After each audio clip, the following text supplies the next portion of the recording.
BRS BJP ఒక్కటి అనేటువంటి ఒక స్లోగన్ పట్టుకొని రాష్ట్ర ముఖ్యమంత్రి రేవంత్ రెడ్డి గారు ఆయన సహా అనుచర గణమైనటువంటి మంత్రులు వాళ్ళ కాంగ్రెస్ పార్టీ నాయకులు ఇది పట్టుకొని జూబ్లీ హిల్స్ ఎన్నికల్లో ప్రచారానికి ముంగటికి పోతున్నారు. వాళ్ళకి ఇది తప్ప వేరే ఎజెండా లేదు. ఇందాక చాలా స్పష్టంగా ఎస్ కుమార్ గారు చెప్పినారు. వాళ్ళు చెప్పినటువంటి ఏ పథకాలు కూడా అమలు కాలేదు కాబట్టి మేము ఈ పథకం అమలు చేసినాము అని చెప్పి అదొక ఎజెండాగా జనం దగ్గరికి పోయే ముఖం లేదు కాంగ్రెస్ పార్టీ వాళ్లకు. ఇవాళ బీఆర్ఎస్ పార్టీ బీజేపీ పార్టీ ఒక్కటని చెప్పి భారతీయ జనతా పార్టీ లోపాయికారిగా బీఆర్ఎస్కి ఏదో సపోర్ట్ చేస్తుందని చెప్పి లేని ప్రాపగండా ఒకటి క్రియేట్ చేసి ఈ గోబెల్స్ ప్రచారంతో లబ్ధి పొందాలని కాంగ్రెస్ పార్టీ చూస్తున్నది. మేము చాలా స్పష్టంగా ఒక విషయం చెప్పదలుచుకున్నాం. ఫోన్ ట్యాపింగ్ కేసు ఉన్నది. ఫోన్ ట్యాపింగ్ కేసులో ఎవరిని రక్షించినారు? కాంగ్రెస్ పార్టీ బీఆర్ఎస్ పార్టీ లోపాయికారి ఒప్పందం చేసుకొని రేవంత్ రెడ్డి గారు కేటీఆర్ గారిని సంతోష్ రావు గారిని రక్షిస్తలేరా? నయీం ఆస్తుల కేసులో ఎవరిని రక్షిస్తున్నారు? మేము అధికారంలోకి వస్తే నయీం దోచుకున్నటువంటి ఆస్తులు ఏవైతే ఉన్నాయో అవన్నీ కూడా బయటికి తీసుకొచ్చి ప్రజలకు పంచుతామని చెప్పిన రేవంత్ రెడ్డి గారు 20 నెలలైనా కూడా ఈ రోజు వరకు ఎందుకు సపోర్ట్ చేస్తలేరు? రేవంత్ రెడ్డి గారు కాంగ్రెస్ పార్టీ కల్వకుంట్ల వారి కుటుంబాన్ని బీఆర్ఎస్ పార్టీని రక్షిస్తలేరా? ఈ ఫార్ములా కార్ రేస్ ఉన్నది. ఈ రోజు వరకు మీరు కేటీఆర్ గారిని ఎందుకు అరెస్ట్ చేయలేదు? కాంగ్రెస్ పార్టీ బీఆర్ఎస్ పార్టీ లోపాయికారి ఒప్పందం చేసుకోలేదా? ఇట్లా చెప్పుకుంటా పోతే 190 ఉన్నాయి. ఓటుకు నోటు కేసులో రేవంత్ రెడ్డి గారిని కేసీఆర్ గారు కాపాడినారు. ఇవాళ రేవంత్ రెడ్డి గారు బీఆర్ఎస్ పార్టీని కాపాడుతున్నారు. కల్వకుంట్ల చంద్రశేఖరరావు గారిని, కల్వకుంట్ల తారక రామారావు గారిని, కల్వకుంట్ల కవితారావు గారిని, సంతోష్ రావు గారిని, వారి అనుచర గణాన్ని, ఇవాళ మాజీ ఇంటెలిజెన్స్ చీఫ్గా వ్యవహరించినటువంటి ప్రభాకర్ రావు గారిని కూడా బతికి బట్టగట్టే ఏర్పాటు చేస్తున్నటువంటిది రేవంత్ రెడ్డి గారు. ఇవాళ కాంగ్రెస్ పార్టీ 100% బీఆర్ఎస్ తోటి అంటగాగుతూ వాళ్ళ వ్యక్తిగతమైనటువంటి ప్రయోజనాల కొరకు ఇరు పార్టీలు కలిసి పనిచేస్తూ తెలంగాణ రాష్ట్రాన్ని దోచుకునేటటువంటి క్రమంలో బీఆర్ఎస్ పార్టీ 10 ఏళ్లు చేస్తే ఇవాళ కాంగ్రెస్ పార్టీ దాన్ని కంటిన్యూ చేస్తూ ఉల్టా బట్టగాల్చి భారతీయ జనతా పార్టీ మీద నెపం రుద్దేటటువంటి ప్రయత్నం చేస్తున్నారు రేవంత్ రెడ్డి గారు. ఇది ప్రజలు చూస్తున్నారు, ప్రజలన్నీ కూడా గమనిస్తున్నారు.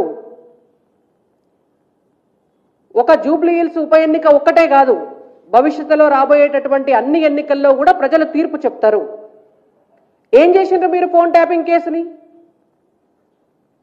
మీకు 20 నెలలు 21 నెలలు అవకాశం ఇస్తే తెలంగాణ ఏం చేసినారు మీరు? ఈ రోజు వరకు కూడా సిబిఐకి అప్పగించాలి అని చెప్పి భారతీయ జనతా పార్టీ డిమాండ్ చేస్తుంటే మీరెందుకు సిబిఐకి ఒక లెటర్ రాస్తలేరు? మీరెందుకు ఇమ్మీడియట్గా ప్రభాకర్ రావుని అరెస్ట్ చేస్తలేరు? ఏమనంటే సుప్రీంకోర్టుకు సంబంధించినటువంటి తీర్పు ఉన్నది, ఆయన పోయి అక్కడ బెయిల్ తెచ్చుకున్నాడు కాబట్టి ఆయనను అరెస్ట్ చేయకుండా ఉండాలి కాబట్టికే మేము ఉంటున్నాము అని అంటున్నారు. ప్రభాకర్ రావు తప్పిస్తే మీకు వేరేటో లెవెల్ దొరకలేరా? మా భారతీయ జనతా పార్టీ మొదటి నుంచి కూడా చాలా స్పష్టంగా చెప్తుంది. మా హోంశాఖ సహాయ మంత్రి గారు కూడా చెప్పినారు, మావోయిస్టులకు సంబంధించినటువంటి కీలక సమాచారం అంతా కూడా ఈ ఫోన్ ట్యాపింగ్ వ్యవహారంలో బీఆర్ఎస్ పార్టీ అధికారాన్ని కోల్పోతున్నామని తెలియగానే దానికి సంబంధించినటువంటి డేటా మొత్తం కూడా తీసుకుపోయి మూసిలో పడేసిండ్రు అని. ఆ రోజు నుంచి ఈ రోజు వరకు కూడా మీరు ఎక్కడ కూడా ఒక్క అడుగు ముందుకేయలే. ఇది బీఆర్ఎస్ పార్టీని కాపాడేటటువంటి ప్రయత్నం కాదా? రేవంత్ రెడ్డి గారు చెప్పాలా. ఎవరి ప్రయోజనాల కోసం మీరు బీఆర్ఎస్ను కాపాడుతున్నారు? నిన్నగాక మొన్న మావోయిస్టు అగ్రనేతలు సరెండర్ అయితే కూడా వాళ్ళు చెప్పినటువంటి అంశాలను రిపోర్టుగా రాసి కేంద్ర ప్రభుత్వానికి సబ్మిట్ చేస్తే కూడా దాంట్లో కూడా చాలా కీలకమైనటువంటి సమాచారం ఉన్నది. గతంలో ఉన్నటువంటి బీఆర్ఎస్ పార్టీ మంత్రులు, ఇప్పుడున్నటువంటి కాంగ్రెస్ ప్రభుత్వంలోని మంత్రులు మావోయిస్టులతోటి అంటగాగుతున్నారు, మావోయిస్టులతోటి సంబంధ బాంధవ్యాలను నెరుపుతున్నారు. కాంగ్రెస్ పార్టీ బీఆర్ఎస్ పార్టీ కలిసి దోపిడీ చేస్తున్నాయి అనేటువంటి వాటికి చాలా ఆధారాలు మావోయిస్టుల దగ్గర నుంచి దొరుకుతున్నాయి.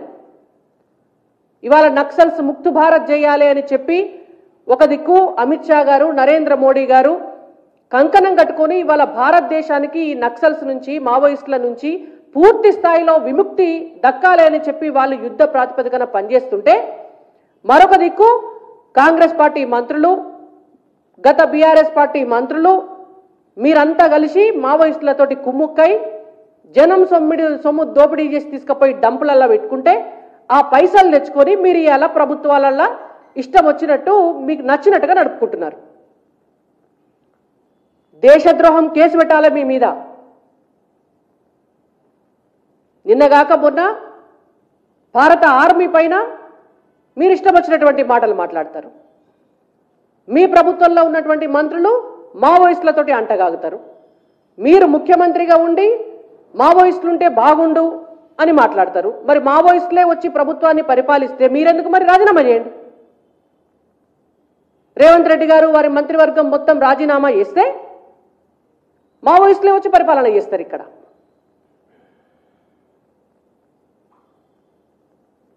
మీ ప్రభుత్వము, మీ యంత్రాంగము గత బీఆర్ఎస్ పార్టీని బతికించడం కొరకు, మావోయిస్టులను రక్షించడం కొరకు, ప్రజల సొమ్ము దోపిడీ చేయడం కొరకు మాత్రమే పనిచేస్తుంది. ఇక్కడ పొన్నం ప్రభాకర్ గారు చాలా స్పష్టంగా నిన్న మాట్లాడుతున్నారు, బీఆర్ఎస్ ఒకటి, బీజేపీ ఒకటి అని. కాబట్టికనే మాకు 10,000 ఓట్లే వస్తాయట, మేము మొత్తం మా ఓట్లన్నీ బీఆర్ఎస్ పార్టీకి ఇస్తామట. మరి హుజరాబాద్ బై ఎలక్షన్లో కాంగ్రెస్ పార్టీకి ఎన్ని ఓట్లు వచ్చినాయి పొన్నం ప్రభాకర్ గారు? మీరు అప్పుడు బీఆర్ఎస్కు సపోర్ట్ చేసినారా, లేకపోతే బీజేపీకి సపోర్ట్ చేసినారా? మునుగోడు బై ఎలక్షన్లో కాంగ్రెస్ పార్టీకి ఎన్ని ఓట్లు వచ్చినాయి? మరి మీరు అప్పుడు ఏ పార్టీకి సపోర్ట్ చేసినారు? దుబ్బాక బై ఎలక్షన్లో కాంగ్రెస్ పార్టీకి ఎన్ని ఓట్లు వచ్చినాయి? మరి అప్పుడు వాళ్ళు ఏ పార్టీకి సపోర్ట్ చేసినారు? మాట్లాడితే అర్థం ఉండాలి. మంత్రి స్థాయిలో ఉండి మాట్లాడితే అర్థం ఉండాలి.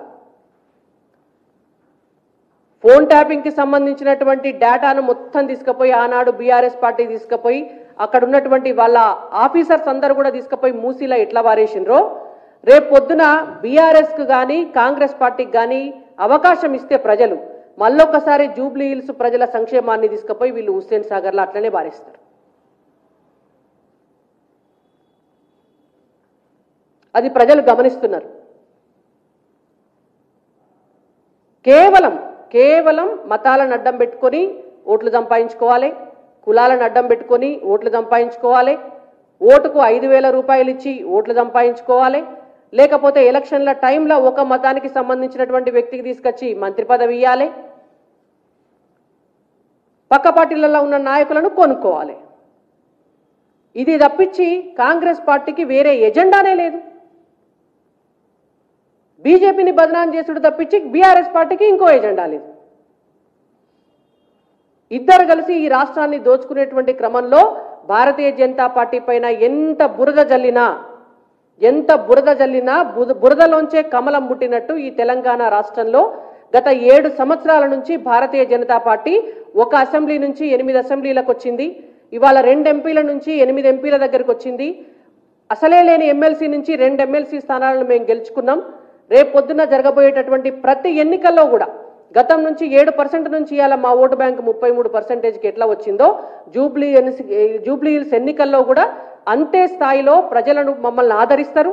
నరేంద్ర మోడీ గారి పరిపాలనలో జరుగుతున్నటువంటి అభివృద్ధిని ప్రజలు చూస్తున్నారు. ఇవాళ వాళ్లకు రేషన్ బియ్యం ఇచ్చినా, ఇవాళ వాళ్లకు సడక్ యోజన కింద రోడ్లు వేసినా, ఇవాళ వాళ్లకు ఐమాస్ లైట్లు పెట్టినా, జూబ్లీ హిల్స్ లాంటి ప్రాంతాల్లో ఉన్నటువంటి బస్తీ దవాఖానాలు పెట్టినా, వాళ్ళకు వస్తున్నటువంటి ప్రతి సంక్షేమ పథకం కూడా అది కేంద్ర ప్రభుత్వ పథకం అందుతుంది.